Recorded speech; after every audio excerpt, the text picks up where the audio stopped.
பாடகி சின்மயிக்கு ரெட்டை குழந்தைகள் பிறந்திருக்கு அப்படிங்கிற ஒரு செய்தியை அறிவித்த உடனே நிறைய பேர் வந்து இது வாடகை தாய் மூலமாக பெற்ற குழந்தைகள் தானே, நீங்கள் கர்ப்பமாக இருக்கும்போது ஃபோட்டோவே போடலையே அப்படின்னு சொல்லி ஏகப்பட்ட கேள்விகள் கேட்க ஆரம்பிச்சிட்டாங்க.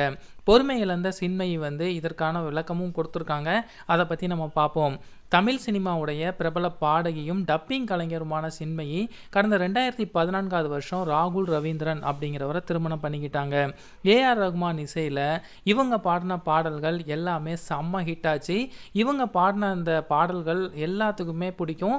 இவங்களுடைய வாய்ஸுக்கே நிறைய பேர் அடிமை. இதற்காகவே நிறைய ரசிகர்கள் இருக்காங்க அப்படின்னே சொல்லலாம். சமூகத்தில் அப்பப்போ எழக்கூடிய பிரச்சனைகளுக்கு வாய்ஸ் அவுட் கொடுத்துக்கிட்டே தான் இருப்பாங்க. நயன்தாரா, தமன்னா போன்ற முன்னணி நடிகைகளுக்கு இவங்க டப்பிங் வாய்ஸும் கொடுத்துருக்குறாங்க. 8 வருடங்களுக்கு பிறகு எங்களுக்கு ரெட்டை குழந்தைகள் பிறந்திருக்கு அப்படின்னு சொல்லிட்டு நேற்று ஒரு போஸ்ட் வந்து ஷேர் பண்ணியிருக்காங்க. ஒரு ஆண் குழந்தையும் ஒரு பெண் குழந்தையும் பிறந்திருக்கு அப்படின்னு சொல்லிட்டு அந்த குழந்தைகளுடைய கையை சின்மயி பிடிச்சவாறு சில புகைப்படங்கள்லாம் பதிவு பண்ணாங்க. எனக்கும் ராகுலுக்கும் இனிமே உலகமே இவங்க தான் அப்படின்னு சொல்லி ஒரு சின்ன கேப்ஷனும் போட்டிருந்தாங்க.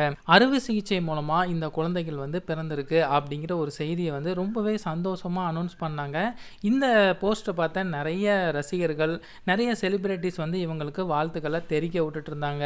என்னதான் ஒரு நல்ல விஷயம் இருந்தாலும் அதுலேயும் குதர்க்கமான கேள்விகள் கேட்கறதுக்குன்னு சொல்லிட்டு ஒரு ஆட்கள் வந்து இருப்பாங்க இல்லையா. ஸோ அந்த ஒரு விஷயம் வந்து சின்மயிக்கும் நடந்திருக்கு. அதாவது கர்ப்பமாக இருக்கும்போது புகைப்படங்கள்லாம் போடலையே, நீங்கள் வந்து கர்ப்பமாக இருக்கக்கூடிய செய்திகள் எதையுமே சொல்லலையே, அப்போ இது வந்து வாடகை தாய் மூலமாக பெற்ற குழந்தைகள் தானா அப்படின்னு சொல்லி எக்கச்சக்க கேள்விகள் வந்து கேட்டிருக்காங்க. இதுக்கு சின்மயி கொடுத்த விளக்கம் என்ன அப்படின்னா, நிறைய பேர் வந்து எனக்கு டைரெக்டாகவே மெசேஜ் பண்ணி இது வந்து வாடகை தாய் மூலமாக பிறந்த குழந்தைகள் தானா, நீங்கள் கர்ப்பமாக இருக்கக்கூடிய நியூஸ் எதுவுமே அறிவிக்கலையே, கர்ப்பமாக இருக்கும்போது எடுத்துக்கொண்ட புகைப்படம் எதுவுமே போடலையே, அப்போ இது எப்படி அப்படின்னு சொல்லி கேட்குறீங்க. எனக்கு நெருக்கமானவங்களுக்கு மட்டும்தான் தெரியும் நான் கர்ப்பமாக இருந்த விஷயம். முன்னாடியே சொல்லியிருந்தேன் அப்படின்னா ஏகப்பட்ட கதைகளை கட்டி அடிக்கடி என்னை வந்து மன உளைச்சலுக்கு தான் நீங்கள் ஆளாக்கி இருப்பீங்க.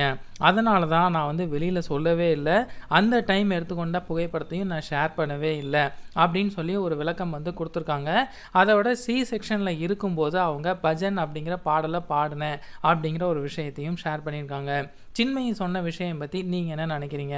எல்லாத்துக்குமே எல்லா விஷயத்தையுமே சமூக வலைதளத்தில் போடணும் அப்படிங்கிற ஒரு அவசியம் இருக்கா? ஏன் போடலை அப்படின்னா இப்படி தான் இருந்திருக்கும், இப்படி தான் நடந்திருக்கும் அப்படிங்கிற ஒரு விஷயத்தை ஏன் இப்படி அஷ்யூம் பண்ணி தேவையில்லாமல் மன உளைச்சலை வந்து ஏற்படுத்துகிறாங்க அப்படிங்கிறது தெரியல. என்னதான் ஒரு நல்ல விஷயம் நடந்தாலுமே அதுலேயும் இந்த மாதிரி குதர்க்கமான கேள்விகளை எப்படி தான் கேட்க தோணுது அப்படின்னு சொல்லி நிறைய பேர் வந்து இப்போது சின்மயிக்கு சப்போர்ட்டாக பேசிட்டு வராங்க. பாடகி சின்மயி சொன்ன கருத்து பற்றி நீங்கள் என்ன நினைக்கிறீங்க அப்படிங்கிறத மறக்காமல் சொல்லுங்கள்.